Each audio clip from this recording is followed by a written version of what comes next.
mechanism not opening up all the way whenever you spin it, we're going to remove this cover plate from, I'm going to stick the key in partially. We're going to remove this cover plate. 3 little screws. They're really small, easy to lose. So, you know, kind of keep an eye on that. After you get those 3 screws out, take your faceplate off. Okay. And after we have removed the faceplate, right in here there's a little set screw that is slotted with a straight screwdriver. You need a small straight screwdriver. You will install it into that screw, loosen it up. Okay, now at this point we're going to go ahead and take the lock mechanism out. And that's why I have the key stuck partially in. I'm going to use that key to turn this counterclockwise to bring it out. Okay, now the 2 reasons that it could be not coming out is either this was not aligned properly, or these 2 little screws in the back could be loose. So check those for tightness.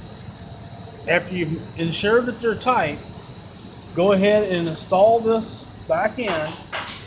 It can be a little bit of a trick. It's a pretty fine thread, so I normally rotate it backwards first.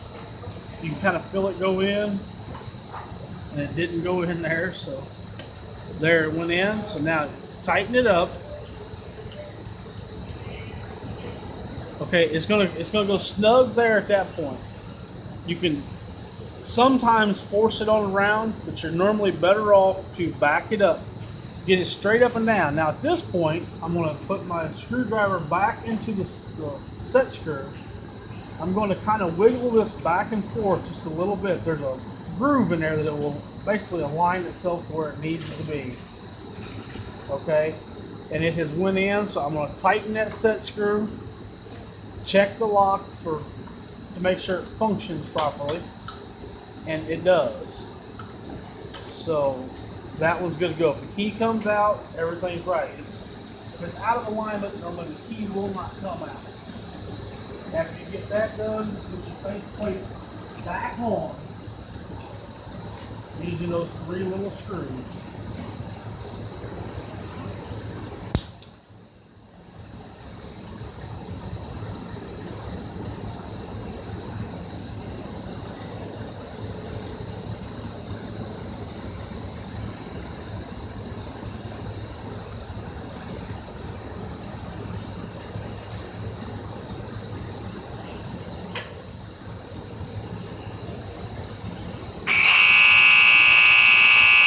Get that back on, just snug them all down. Check the lock again to make sure that it functions. And you can remove the key when it is in the lock position and also in the unlock position. That's what I have, Randy.